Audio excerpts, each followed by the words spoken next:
Hello everyone, this is AlezierChess, here to help you to realize your potential. And today we're going to be studying a very famous and very beautiful game that features a famous king walk and a queen sacrifice. This game was played between Edward Lasker and George Thomas. Ed Lasker was a very strong player. He was a champion in Paris, a champion in his native Germany, a champion in New York, a champion in London, and a multiple-time champion of the city of Chicago. George Thomas was a champion in Paris, and he was also an international master. He got the title as soon as FIDE created it. And George Thomas was also a great badminton player, winning 21 British titles and qualifying for the top 16 of Wimbledon. Let's get into this game. And then afterwards, stick around for some analysis. We're going to tear this game up and down for good reasons and bad reasons, depending on your perspective. The game's very beautiful, but it's also very flawed. And we can see as black how to better defend ourselves if we happen to be Dutch defense players. So let's get started. Pawn to d4. We have pawn to e6, which is the French invitation. If white were to play e4, black can play pawn to d5, transposing. Here, white plays knight to f3, and black responds with f5, transposing into the Dutch defense. Now, the reason why black plays this is because if you play f5 on move 1, then white has a few gambits here, including h3 and g4. He also has the immediate g4 as a potential idea, but the main idea that black wants to avoid is e4, which is the Staunton gambit. Also, he might want to be avoiding bishop to g5 on move 2. So here, after e6, knight to f3, f5 transposing into the Dutch defense. We have knight to c3, knight to f6, and bishop to g5. Now here, black plays bishop to e7, bishop takes knight, bishop takes, and now that the knight has been removed from the f6 square, we can play pawn to e4. Now here, black takes, opening the f-file, white takes with the knight, and black plays pawn to b6. It would have been better for black to play bishop to e7 potentially, but we're going to come back to that in our analysis. Here after b6, knight to e5. This is not the most accurate move. It would have been better for white to continue with his development with bishop to d3 instead of moving the same piece twice in the opening. But knight to e5. We have castles here by black. Now, here white plays bishop to d3, and black plays the Keres move, bishop to b7. This move does develop a piece. However, this knight on e5 is very problematic, as we're going to see. We have queen to h5 here by white, and we have black's final mistake. Queen to e7. Now, can you guys find a forced checkmate in 8 moves? Pause the video and try to figure it out, guys. The winning move for white here is the double exclamation. Queen takes h7 check. The black king has nowhere to run to, and it must accept the queen. Now, we can see why this knight on e5 is such a problem. Also, this knight on e4 and this bishop, because the king could not run away to the f7 square and was forced to take the queen. Now we have knight takes bishop, double check from the knight on f6 and the bishop on d3. Now, here you cannot go back to h8 because knight to g6 will be checkmate. So you are forced to walk the plank. was king to h6, and now we have knight e5 to g4 check, king to g5, pawn to h4 check. All of these moves are forced because in this position you only have one square, the g5 square. King g5, h4 check. The knights are protecting each other. You can't go back, you can't go to the side, and you can't go here due to the light squared bishop. So you are forced to go to f4. Now we have pawn to g3 check, and here you're forced to walk up the board again to f3. And now here white plays bishop to e2 check, and again black cannot go backwards. This knight holds the e4 square from the black king, so here the king has no choice but to go up to the g2 square, and we have rook to h2 check, king g1, and here there's two ways to checkmate. One is castle and queenside, but Ed Lasker elected to play king to d2, which is very pretty because a king move leading to checkmate, whether it's castling or even arguably prettier, just moving the king out of the way of another piece, is a very satisfying way to end the game. However, there was a number of problems with black's opening. So how can we fix it? Well, let's go back to the beginning.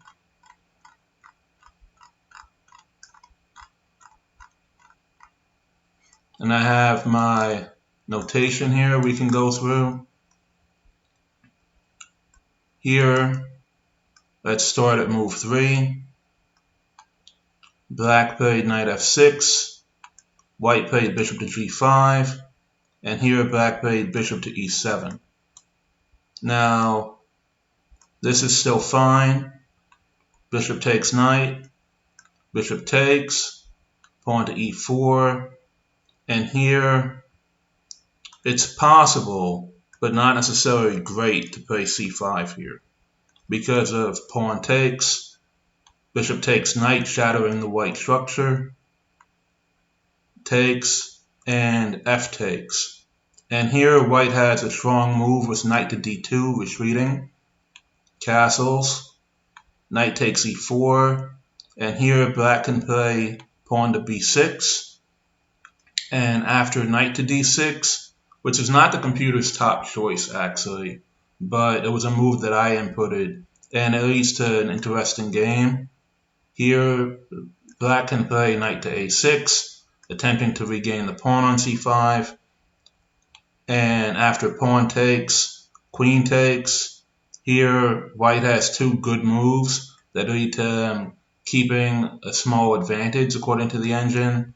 That's queen to d2 and also queen to d4 as a possibility. So here it's possible for black to play 6c5, but in the game we had f takes, knight takes, and here it's possible for black to just play bishop to e7. Now, if white were to continue with bishop to d3 to set up ideas like in the game, we would have d5, knight to g3, and it's possible for black to play c5. It's also possible for black to just play knight c6. And after castles by white, bishop to d6, relocating the bishop behind the pawn and putting some pressure on the knight on g3. Here, if pawn to c4, attacking the center, we would have castles, and if white were to try to take space with pawn to c5, we can dart the bishop out to the f4 square. And now, after bishop to b5, attacking the knight, trying to seize control over the e5 square, knight to e7, knight e2, attacking the bishop. The bishop extricates itself to the h6 square, and here white can play knight to e5, and here white will have a small advantage due to the space and control of the center square e5. Now, in the game after b6, white played knight to e5. Now, here it would have been better for white to play bishop to d3, bishop b7, queen e2, knight c6 is playable, and here white should just play pawn to c3. If white were to play d5, trying to open things up immediately, we would have knight b4, d takes, knight takes bishop, pawn takes, and this is better for black, who has all long-range pieces, and he can put pressure on the pawn on d3. Even if you swap out the dark squared bishop to remove black's bishop pair, black has a very powerful light squared bishop, and it's more than likely going to be aiming at your king, since castling long in this position looks very dangerous for white. Now, here, instead of pawn takes, queen takes knight is playable, and after pawn takes, white has to find queen b5 check, and after queen d7, we can swap queens and castle queenside, and after king e7, rook hc1, white has a small initiative going, but black has the bishop pair here as compensation for being behind in development. But here, black can quickly bring the rook to the d-file, and if white trades off pieces, black is fine. Black is also fine if he gets to keep his bishop pair. This position is completely equal according to the engine. It's actually 0.09 in black's favor. So here, if bishop to d3 was played, again, white should not try to open things immediately, but just keep a lid on everything with the move c3. So here, after knight e5, here was a move that black could have played that would have been an improvement. Instead of castles, he could have played bishop takes knight on e5. I give this move an exclam because after queen to h5 check, g6, queen takes bishop, castles, castles queenside, knight to c6, queen g3, knight e7. Here black is okay.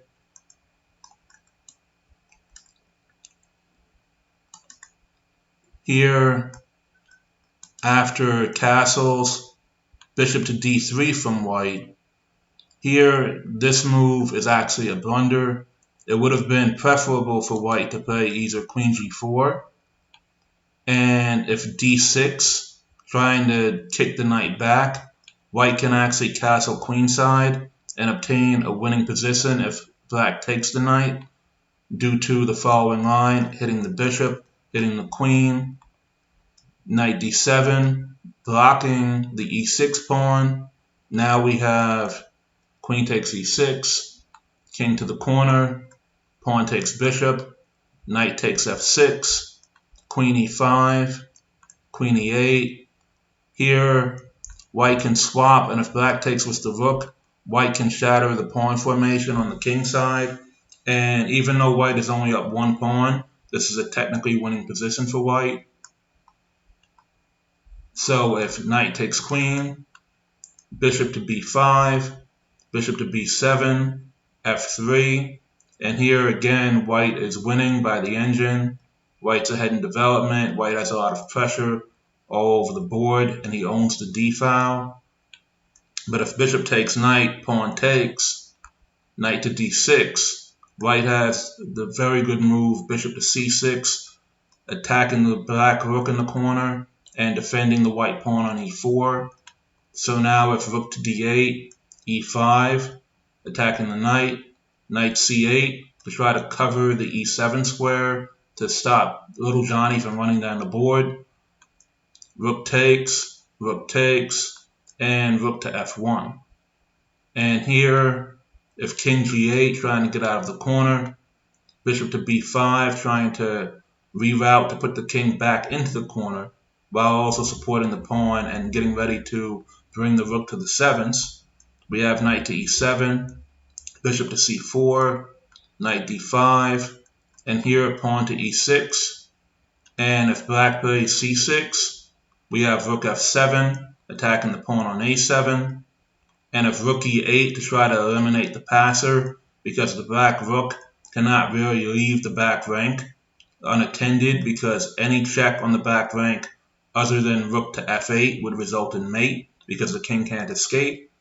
So bishop takes knight, pawn takes, rook takes a7, rook takes e6, and after pawn to b4, getting ready to run the a and b pawns down the board and also bring the king up to support the pawns. White has a winning position here as the black king is cut off. So that's another possibility for how the game could go. After queen to g4, here it's also possible for white to play g3, and after bishop takes knight, pawn takes, bishop to b7, bishop g2, setting up knight f6 check, and then bishop takes bishop and bishop takes rook, winning in exchange. Bishop c6 is a possibility. Also possible is queen to c8. But if bishop to c6, we have queen e2, and according to Stockfish, white is winning here. It's plus 1.5. White's plan is to castle queenside and just put pressure down the center D, E, and F files, and it's hard for black to coordinate. For example, black can't even get this knight on b8 developed just yet. But here on move 9 for black, after bishop to d3, black can play bishop takes knight.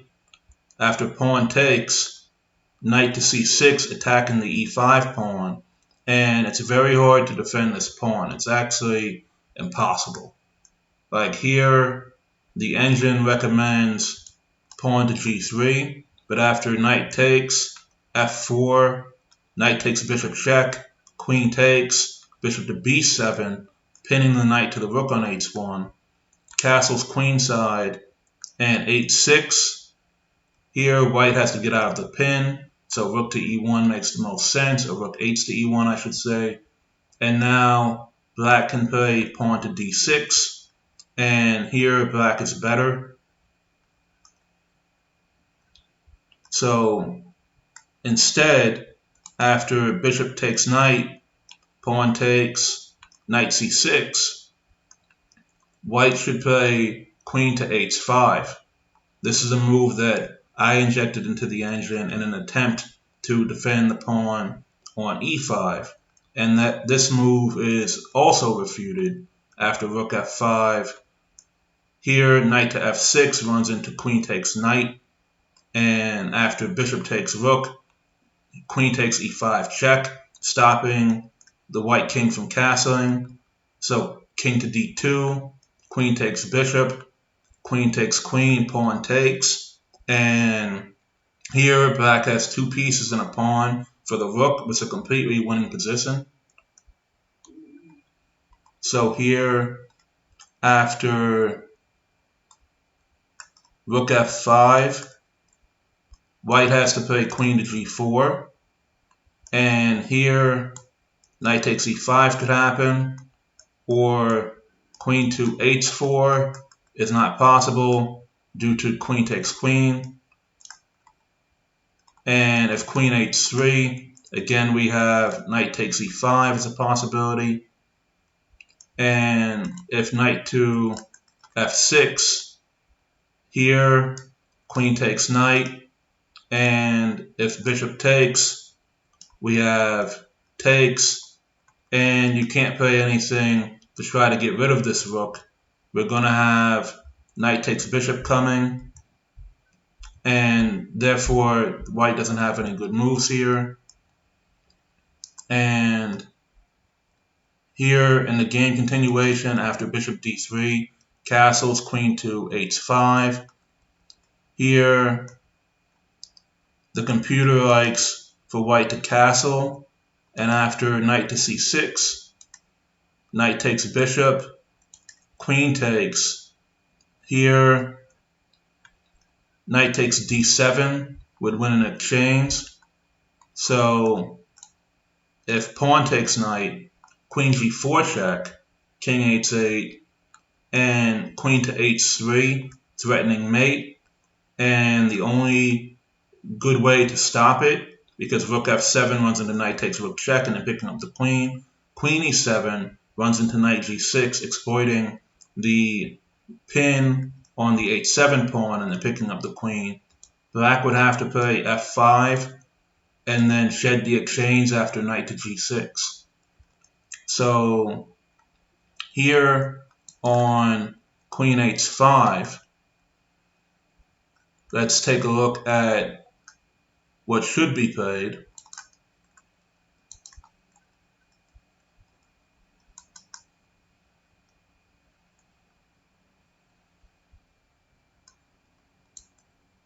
And here, again, bishop takes knight is the top move, removing this nasty attacking piece in the black camp. And here, if pawn takes bishop, we have rook f5 again. And after queen to h3, rook takes e5, black is just much, much better. Black is winning. So we see here that in every line, the key thing is to remove the attacking knight on the e5 square in order for black to successfully defend himself. And now, in the game continuation, because black did not remove that knight but played queen e7, which is a blunder, again we have this very pretty finish with queen takes, king takes, knight takes double check, king up, knight eg4 check, king up, h4, king up, g3, king up, bishop e2, king up, rook h2, king g1, and king d2 mate. So that's a couple of takeaways from this game, guys. Like, remove the attacking pieces, remove enemy pieces when they come into your camp, especially knights, because they're very, very dangerous and can be used in very unexpected ways at times. Also, look for all the checks. It doesn't matter how ridiculous a check might look. There's a saying, always check it might be mate. There's another saying, though, passive sees check, passive gives a check. But you'll never know unless you calculate it. So always calculate your forcing moves, your checks, captures, and attacks. And so I hope that you guys enjoyed this game and my analysis, breaking the game down. Black didn't have to go down like this, so if you enjoy playing the Dutch defense, maybe you have been staying away from this type of line because white has a lot of pressure that he can generate. But just know that if somebody tries to move the knight twice in the opening, breaking principle, to come up to the e5 square for a direct assault, you can use your bishop to remove that knight if need be. So thank you guys for watching and have a great day.